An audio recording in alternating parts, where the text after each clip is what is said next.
Bismillahirrahmanirrahim. Assalamualaikum warahmatullahi wabarakatuh. Innal hamdalillah nahmaduhu wa nasta'inuhu wa nastaghfiruh wa na'udzu billahi min syururi anfusina wa min sayyiati a'malina. May yahdihillahu fala mudilla lahu wa may yudlil fala hadiya lahu. Asyhadu an la ilaha illallah wahdahu rabbi la syarika lah wa asyhadu anna Muhammadan abduhu wa rasuluhu la nabiyya ba'dah.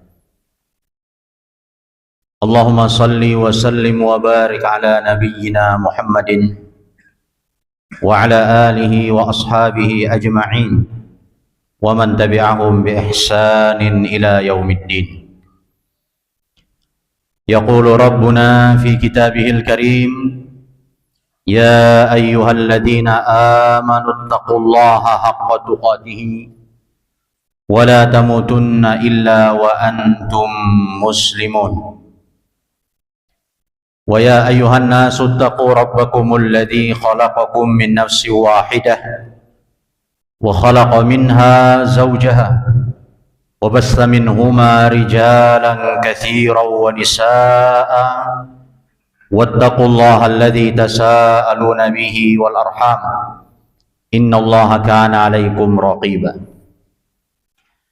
يا أيها الذين آمنوا اتقوا الله وقولوا قولا سديدا يصلح لكم أعمالكم ويغفر لكم ذنوبكم ومن يطع الله ورسوله فقد فاز فوزا عظيما.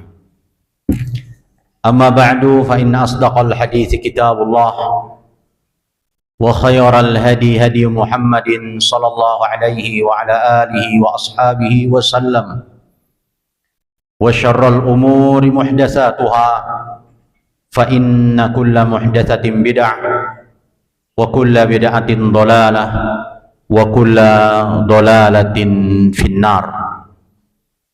A'adhani Allah wa iyyakum jami'an minal bid'i wad dhalalati wa minan nar.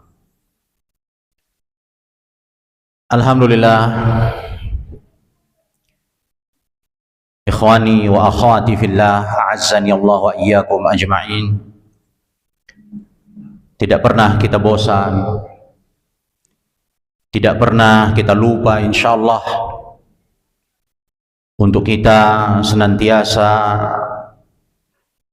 memanjatkan puji dan syukur kita hanya kepada Allah Subhanahu wa taala. Karena Allah Subhanahu wa taala telah begitu banyaknya dan hingga saat ini masih memberikan kepada kita nikmat, masih memberikan kepada kita karunia, masih menyelamatkan kita insyaallah dari berbagai macam kesulitan-kesulitan dalam kehidupan ini insyaallah, yang mana sepantasnya bagi kita adalah untuk kita senantiasa meningkatkan rasa syukur kita kepada Allah dengan senantiasa kita meningkatkan ibadah hanya kepadanya dan menjauhi dosa dan maksiat juga semata-mata karenanya Subhanahu wa ta'ala. Kemudian salawat dan salam semoga senantiasa tersampaikan atas Nabi yang mulia, Nabi kita Muhammad sallallahu alaihi wa ala alihi wa ashabihi wasallam, yang mana tiada satupun kebaikan kecuali beliau telah mengajarkannya kepada kita, dan tiada satupun dosa, maksiat, ya keburukan, melainkan beliau telah memberikan peringatan kepada kita terkait dengan hal-hal tersebut. Para jamaah sekalian yang dimuliakan Allah, pada malam hari ini melanjutkan kajian dari kitab 175 Furas fi Kasbis Shawab. Ada 175 amalan soleh, ya, yang semoga dengannya Allah Subhanahu wa taala meridhoi kita dan kemudian memberikan keutamaan dan karunia kepada kita berupa surganya. Pada malam hari ini kita sudah sampai pada poin 119, sahih, yaitu sebuah niatan menyamai pahala bangun malam. Niat, tapi harganya setara dengan bangun di malam hari. Ya, kita baca hadisnya. Kata beliau, Rasulullah Shallallahu Alaihi Wasallam bersabda, "Man ata firashahu." Barang siapa yang mendatangi kasurnya, artinya dia hendak tidur. Wa huwa yanwi an yaquma, dan dia berniat untuk dia bangun di malam hari.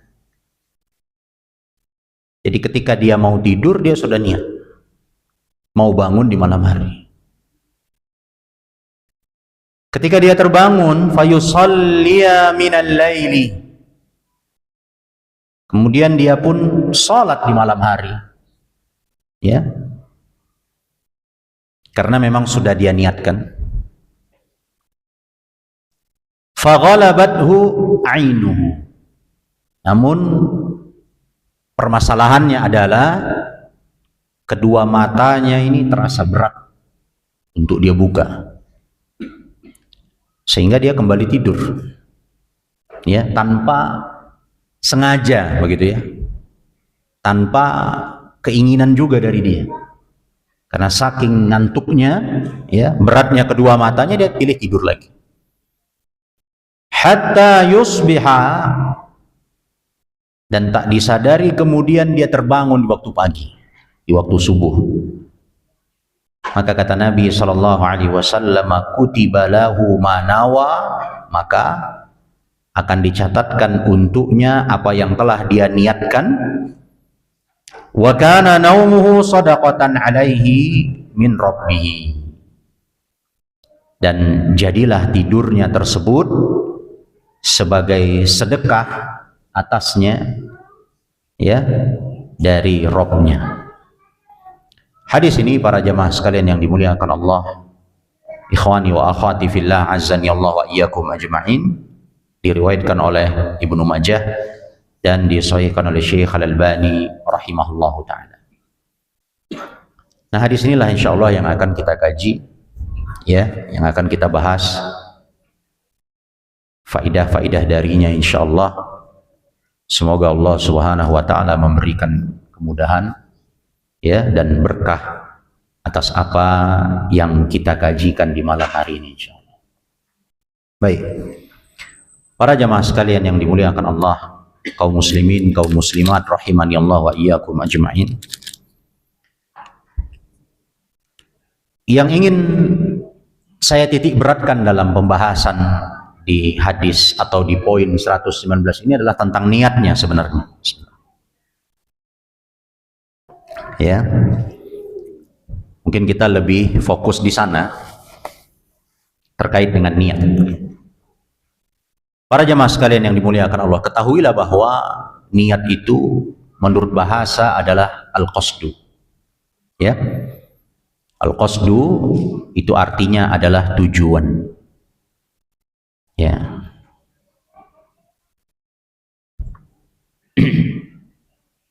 Tujuan melakukan sesuatu.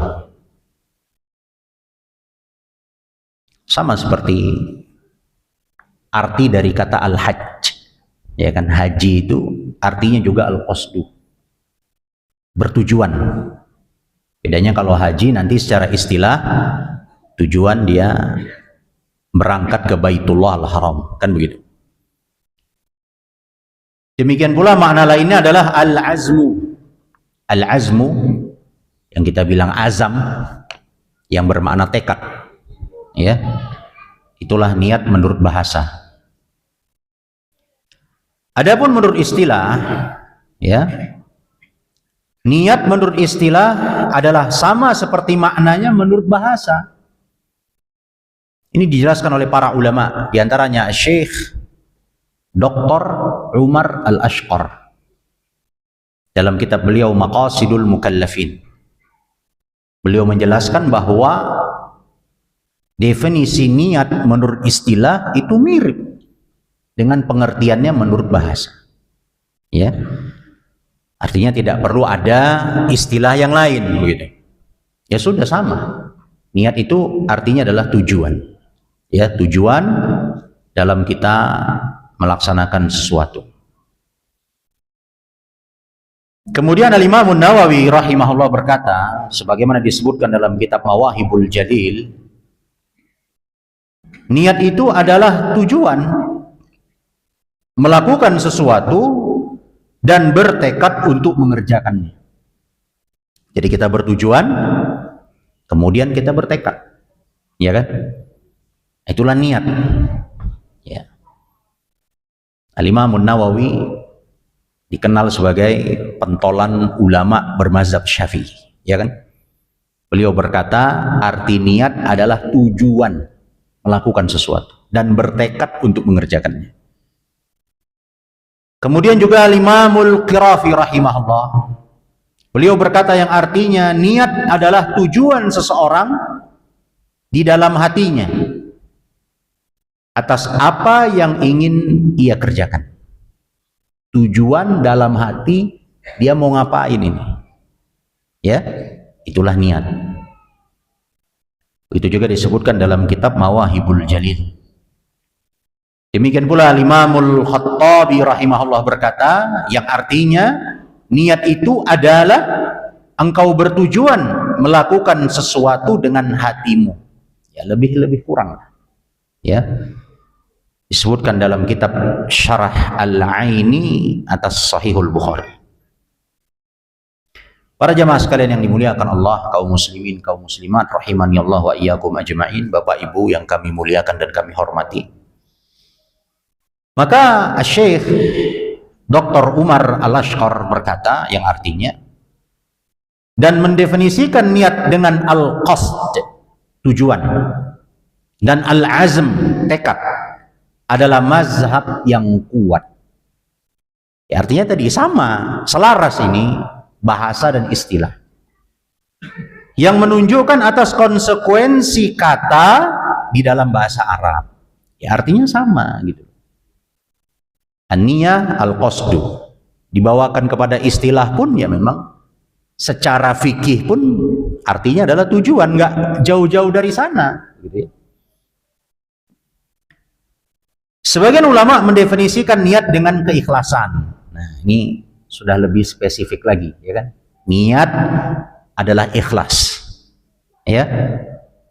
Mereka berkata, dan mengikhlaskan agama atau ibadah, itulah niat. Ya. Begitu yang disebutkan oleh Syekhul Islam Ibnu Taimiyah alaihi rahmatullah dalam Majmu'ul Fatawa jilid 26 halaman 31. Nah, para jamaah sekalian yang dimuliakan Allah, ini definisi niat, ya, menurut bahasa, dan tadi disebutkan juga secara istilah. Nah, kemudian juga tadi kalau kita perhatikan ya, ulama menyebutkan al-azmu dan al-qasdu, tekad dan tujuan, ya, tekad dan tujuan. Apa sih bedanya? Ya, ini kan kalau sekilas kan mirip-mirip, tekad, tujuan melakukan sesuatu kan hampir sama, ya kan, hampir mirip. Disebutkan oleh Imamul Haramain Al-Juwaini rahimahullah, ini seorang ulama bermazhab Syafi'i yang terkenal. Ya, beliau punya kitab-kitab yang luar biasa, diantaranya dalam usul fikih Al-Waraqat. Ya, beliau berkata, niat itu apabila terkait dengan perbuatan yang akan datang, maka ia adalah tekad. Kalau dia terkait dengan perbuatan yang akan datang, namanya tekad. Ya. Jadi kalau kita berniat sesuatu nih, ya, mau dilakukan, kita masih rencana. Nah, itu namanya tekad, azam. Azam kata orang. Sedangkan apabila terkait dengan perbuatan yang saat ini akan dilakukan, maka ia adalah tujuan. Ya, yang mau dilakukan sekarang ini, kita berniat mau dilakukan sekarang ini, itu namanya tujuan, qasd. Begitu disebutkan dalam Nihayatul Ahkam halaman ke-7. Afwan Pak, ini dia jatuh terus nih. Nah, coba aja ini. Ini jadi lepas. Baik. Kemudian para jamaah sekalian yang dimuliakan Allah, ikhwani wa akhwati fillah, azani Allah wa iyyakum ajma'in. Kalau kita bahas niat ya, itu mau ndak mau memang kita harus bahas apa hukumnya melafalkan atau mengeraskan bacaan niat. Ya, secara terdesak itu harus disinggung. Gitu ya. Para jamaah sekalian yang dimuliakan Allah, karena kalau kita perhatikan tadi kan, niat itu adalah tujuan, tekad. Jadi melafalkannya apa sih hukumnya? Ya. Seorang ulama bermazhab Syafi'i, Imam Jamaluddin Abu Ar-Rabi' Sulaiman bin Umar Asy-Syafi'i rahimahullah. Sebagaimana disebutkan dalam kitab Al-A'lam, ya, jilid 3 halaman 194, kata beliau, mengeraskan niat dan bacaan di belakang imam bukanlah termasuk sunnah. Mengeraskan niat dan bacaan di belakang imam bukanlah termasuk sunnah. Bahkan makruh, dibenci. Ya. Apabila terjadi keributan yang mengganggu orang-orang yang sedang sholat, maka haram. Nah, ini luar biasanya Pak, ya kan? Saudara-saudari kita kaum muslimin, kaum muslimat yang tidak mengetahui ini, artinya kan kata Nabi SAW dalam hadis, idza kabbarul imam fakabbiru. Ya kan? Apabila imam takbir, takbir kamu. Jadi ketika imam bilang Allahu Akbar, ikut kita Pak. Gara-gara niat ini, ya kan? Ini mohon maaf, memang begini realitanya Pak. Allahu Akbar kata imamnya. Nah, ini usolli, masya Allah dia masih baca, karena dia terlambat tuh, ya kan? Dia baru baca. Nah, orang yang sudah mengikuti imam takbir terganggu, ya kan? Dengan bisikan dari kanan dari kirinya tadi, ya. Jadi kata beliau, Al-Imam Jamaluddin Abu Rabi' Sulaiman bin Umar Asy-Syafi'i rahimahullah, apabila terjadi keributan yang mengganggu orang-orang yang sedang sholat, maka haram. Tidak boleh Pak. Sholat harus ada kekhusyukan di sana. Ya, ini orang terganggu. Begitu ya. Kemudian beliau berkata lagi, dan barang siapa yang berkata bahwasanya mengeraskan bacaan niat termasuk dari sunnah, maka ia telah keliru. Ya. Ini salah satu ulama bermazhab Syafi'i. Dan tidak halal baginya dan bagi selainnya untuk berkata tentang agama Allah Ta'ala tanpa ilmu. Ya. Ini disebutkan dalam kitab Al-A'lam jilid 3 halaman 194. Ya. Tidak halal baginya dan bagi selainnya untuk berkata tentang agama Allah Ta'ala tanpa ilmu. Ya, karena ini fatal sekali Pak. Ya, tadi udah kita bahas secara definisi bahasa, ya kan? Kemudian juga istilah. Jadi memang mendukung gitu loh. Ya. Apa urgensinya untuk kemudian dikeraskan bacaan niat itu? Itu kan isi hati, tujuan. Kemudian juga disebutkan oleh Syekh Alauddin Al-Attar rahimahullah, beliau berkata, dan mengangkat suara saat berniat dengan mengganggu orang-orang yang sedang sholat adalah haram menurut ijma'. Sepakat ulama.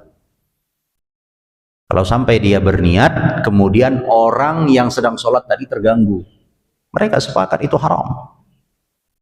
Ya. Apabila tidak sampai mengganggu, maka itu adalah bid'ah yang buruk. Ya. Mohon maaf Pak, ini menukil, ya kan, ucapan ulama. Ya. Bid'ah yang buruk. Dan apabila ia bertujuan riya dengannya, maka itu adalah haram. Dia malah memamerkan kekhusyukannya dalam membaca niat itu, maka jadinya haram. Nah, dan tidaklah hal ini dinukil dari Rasulullah SAW, dan tidak pula dari seorang pun dari para sahabatnya, serta tidak pula dari seorang pun yang dijadikan panutan dari ulama Islam. Begitu yang disebutkan dalam kitab Majmu'ah Ar-Rasail Al-Kubra jilid 1 halaman 254. Nah, para jamaah sekalian yang dimuliakan Allah, ikhwani wa akhwati fillah, azzani Allah wa iyyakum ajma'in.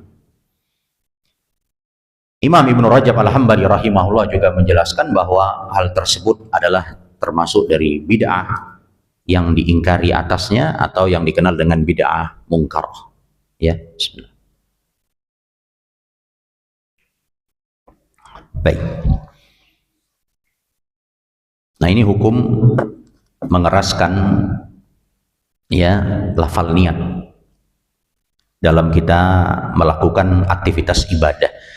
Dan ada sebagian ulama juga yang menjelaskan bahwa orang yang mengeraskan bacaan niatnya dalam beribadah ini bisa dikatakan juga orang yang tidak jujur, ya kan? Kalau dia jujur berarti setiap aktivitas ibadah dia harus ada ya nawaitunya, kan begitu. Nah, tapi tidak demikian ya. Dia mau sedekah Pak, masukkan kotak uang ke dalam kotak infak nawaitu atau sadaq, ya kan, sekian puluh ribu, itu loh. Dia mau berbuat kebaikan, memberi hadiah misalnya kepada kedua orang tuanya yang dia niatkan ibadah, nawaitu ahdi hadza li walidayya, dan itu akan sulit baginya, ya kan. Wallahu ta'ala alam bissawab. Baik, para jamaah sekalian yang dimuliakan Allah, ikhwani wa akhwati fillah, azani Allah wa iyyakum ajma'in. Kemudian ulama menjelaskan ya, apakah niat yang baik akan berdampak kepada hal-hal yang bersifat mubah. Kita ketahui bahwa hukum syariat itu ada 5. Salah satunya mubah, ya. Yang ulama sering menyebutkan bahwa mubah ini dia bisa kembali kepada 4 hukum syar'i yang lainnya.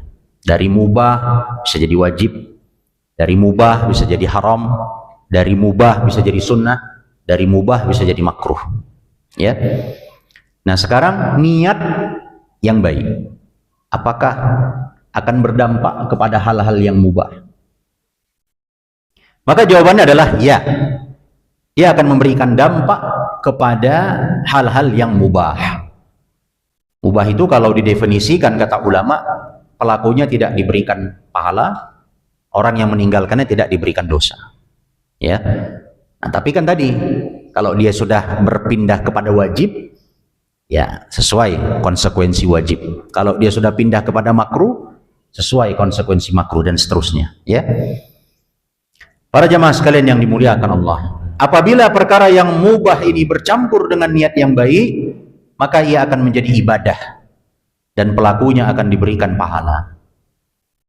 Sebut saja sebagai contoh, makan, minum, ya kan, mandi, Apabila seseorang melakukannya agar dia kuat dalam beribadah kepada Allah, jadilah itu ibadah.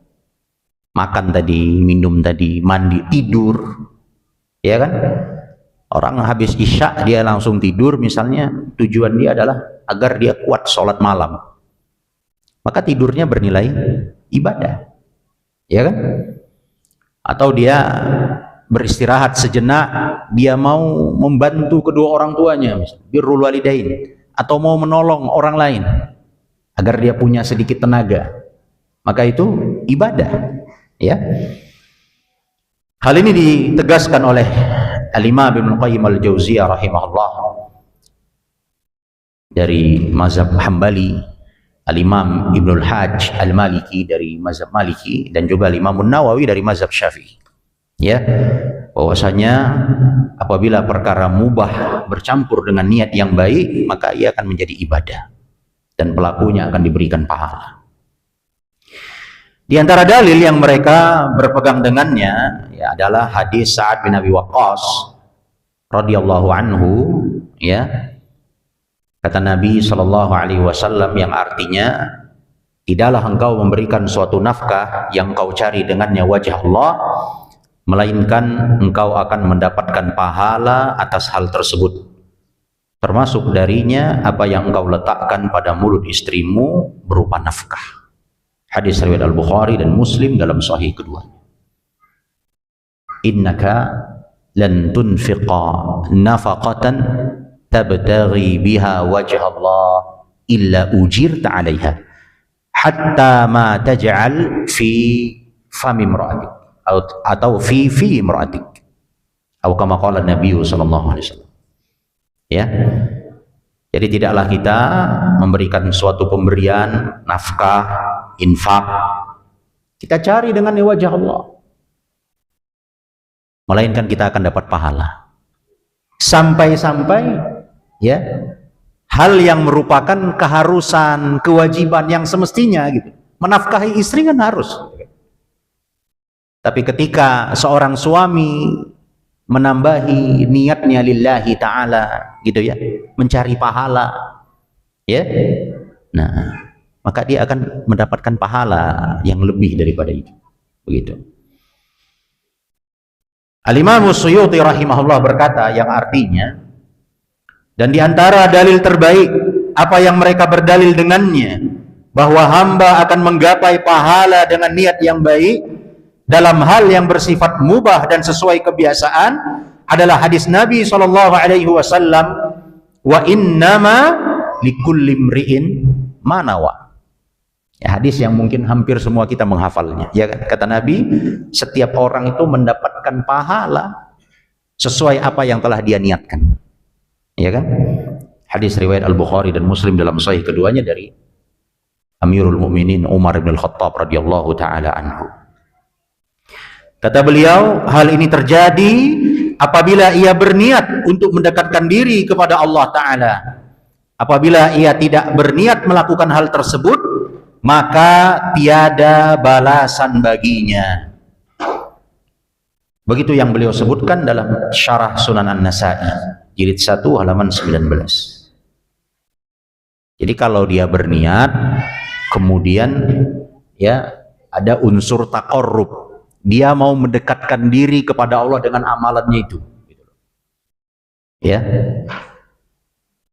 adat itu, Pak, adat kebiasaan kita itu bisa menjadi ibadah, ya seperti tadi, ketika ada niat kita untuk mendekatkan diri kepada Allah, maka dia menjadi ibadah, ya seperti makan tadi, tidur tadi, hal-hal lainnya lah, ya.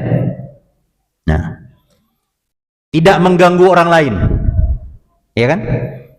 Itu kan sudah seharusnya kan begitu. Tapi ketika seorang berniat, saya berusaha tidak mengganggu orang lain dengan lisan saya, dengan tangan saya, karena Allah, maka dia dapat pahala. Kan begitu kan? Kan tidak mengganggu itu kan seperti sudah keharusan kan? Kita datang ke masjid ini tidak ganggu orang lain, memang tidak ada juga dalam niat kita mau ganggu orang, insya Allah. Tapi ketika kita ada niat lebih daripada itu, bahwa kita niatkan, ya, lillahi ta'ala, saya berusaha sekuat tenaga saya, ya kan? Tidak mencela orang lain, tidak menggibahi orang lain gitu ya. Tidak menghina orang lain misalnya. Ya. Maka ini ada tambahan pahala di sini. Nah, kemudian Al-Imam Nawawi rahimahullah juga berkata yang artinya pada sabda Nabi SAW, wa fi bud'i ahadikum shadaqah. Kata Imam Nawawi, lihat Pak.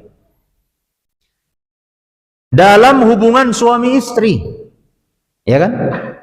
Ada pahala sedekah. Coba, kalau kita tidak tahu hadis ini Pak, ya kan? Kita kira ya suami istri kan begitu. Ini tujuan utamanya kan, mau ngapain berkeluarga kalau bukan inilah tujuannya kan, kira-kira begitu. Ya, bahkan Nabi motivasi sahabat ya untuk hal tersebut. Al-kais kata Nabi. Maksudnya ya segera ya agar kamu diberikan keturunan, begitu. Hal yang sudah semestinya kan, sudah seharusnya. Kemudian Nabi katakan itu ada pahalanya. Hal ini bukan hanya buat kita sekarang yang hadir ini bingung, Pak. Sahabat pun bingung, kan begitu. Sehingga mereka bertanya kepada Nabi SAW, ya Rasulullah, afi bud'i, apakah saat seorang dari kami memenuhi kebutuhan syahwatnya, ia akan mendapatkan pahala? Kata Nabi SAW, nah ini Nabi jawab dengan, kalau kita belajar usul fikih Pak, kias namanya. Ya kan, ini kias yang diperbolehkan. Ya. Jadi ditanya sahabat, loh kok bisa melakukan hal yang seharusnya menjadi aktivitas biasa dalam rumah tangga, kok ada pahalanya? Nabi jawab pakai kias. Kata Nabi begini, ya. Bagaimana menurut kalian apabila ia memenuhinya dengan cara yang haram? Apakah dia berdosa? Kata Nabi SAW, maka demikianlah apabila ia memenuhinya dengan cara yang halal, maka dia pun berpahala. Ya kan? Berzina kita Pak, berdosa. Maka menikah menghasilkan pahala. Ya. Nah, ketika disertai niat tadi, itu juga jangan lupa. Nah, kadang-kadang ya kan, pas awal mau menikah saja Pak, niatnya lurus. Habis itu lama-lama sudah jadi kebiasaan saja. Kosong dari niat itu. Ya kan, hati-hati. Ya, hal-hal yang sering kita lakukan ini berpotensi untuk akhirnya lupa kita niat kita, ya kan? Akhirnya ya makan ya karena lapar kan begitu, tidur karena ngantuk, kan? Minum karena haus. Sudah lupa kita dari bahwa kebiasaan ini, adat istiadat ini bisa berpotensi pahala untuk kita. Nah, dengan ya niat yang lurus. Para jamaah sekalian yang dimuliakan Allah, para ulama ada memberikan catatan ya, untuk merubah hal-hal yang mubah ini menjadi ibadah. Ya, yang pertama adalah la yajuzu an tuttakhadal mubahat qurbatan fi suratiha wa dzatiha. Ketahuilah bahwa amalan-amalan mubah itu dia bukan ibadah. Ya kan, secara amalan itu sendiri gitu loh, seperti makan tadi. Makan tuh bukan ibadah, itu adat istiadat, minum, tidur, tadi juga berhubungan suami istri itu. Secara dia perbuatan itu dia bukan ibadah, ya kan? Itu tidak termasuk dari amalan ibadah seperti sholat, nah, itu kan sudah ibadah, zakat, puasa. Kalau makan minum tidak. Nah, itu harus kita ketahui. Kapan dia menjadi ibadah? Ya tadi, ketika niat kita. Ya kan? Niat kita yang merubahnya. Yang kedua, kata ulama, an yakunal mubahu wasilatan ilal ibadati. Bahwasanya amalan yang mubah tersebut haruslah menjadi wasilah, sarana yang dapat mengantarkan kita kepada satu jenis ibadah, ya kan? Tadi dia makan agar dia kuat beribadah, dia tidur sebentar untuk dia kuat beribadah di tengah malam, gitu. Ya. Bahkan sebagian ulama berkata seperti Al-Iz bin Abdissalam, kita baru mendapatkan pahala, ya, ketika kita berniat, bukan sekadar melakukannya. Jadi kalau sekadar makan karena faktor kebiasaan, mandi, minum, tidur, belum berpahala kata ulama. Begitu ada niat di situ, Pak, ya kan, sebagai batu loncatan untuk kita beribadah, nah baru muncul pahala. Ya, kata Syekhul Islam Ibnu Taimiyah alaihi rahmatullah, yanbaghi an la yaf'alu minal mubahat illa ma yasta'inu bihi 'ala ta'ah. Seorang itu kalau bisa, ya, janganlah dia melakukan hal-hal yang mubah kecuali apa yang dapat membantu dia untuk taat kepada Allah. Kalau bisa, begitu ya. Bahkan yang mubah pun diperhatikan ulama, kan. Tidaklah kita sentuh dia kecuali dia bisa buat kita lebih dekat kepada Allah. Wa yaqsuda atau wa yaqsudu al-isti'anata biha 'ala ta'ati. Dan dia tujukan dengannya agar dia diberikan kekuatan untuk taat kepada Allah Subhanahu wa taala. Yang mubah-mubah tadi, Pak. Ya, jadi mulai kalau kita mungkin baru tahu ilmu ini, ya mulailah kita rubah. Ya kan? Mana aktivitas kebiasaan kita diniatkan di situ untuk ibadah. Ya, bukan hanya sekadar ya perilaku kebiasaan, tidak. Kemudian yang ketiga, kata ulama, an yakunal akhdhu bihi ala annahu tasyri'un ilahi. Ini juga penting. Ketika kita mengerjakannya, harus ada di benak kita bahwa ini ibadah, syariat dari Allah. Ya. Sehingga kita tetap berada di garis yang halal dan kita menjauh dari yang haram, ya kan? Kalau nggak pakai rambu-rambu ini, Pak, itulah muncul syubhat. Ya kan? Lah kami jualan khamr loh untuk nafkahi keluarga, katanya. Iya kan? Lah kami jadi kurir narkoba loh, untuk bantu keluarga ada yang sakit, katanya. Butuh biaya pengobatan yang besar. Nah, jadi harus dikunci dengan prinsip ini. Jadi dalam aktivitas yang mau kita kerjakan juga harus dipastikan bahwa itu halal, ya kan, Pak?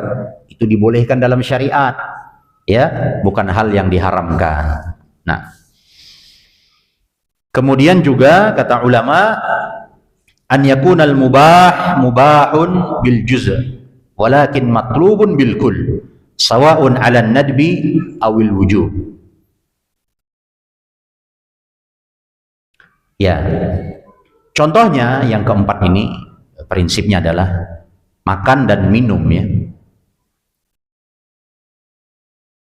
Ya, itu kan tidak boleh kita tinggalkan. Ya, kalau ada orang mengharamkan makan, mengharamkan minum, haram pula, Pak. Iya kan? Tidak boleh kan?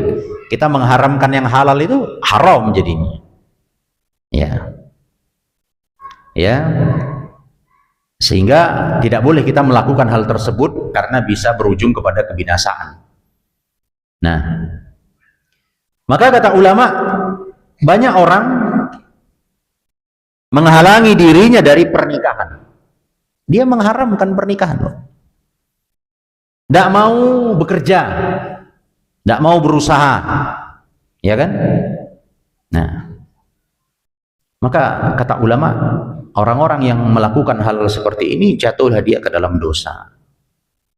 Ya, karena hal-hal seperti ini kan kita dituntut untuk melakukannya. Ya. Nah, jadi kita harus berhati-hati juga ya dari hal-hal yang nampaknya mubah tadi, ya.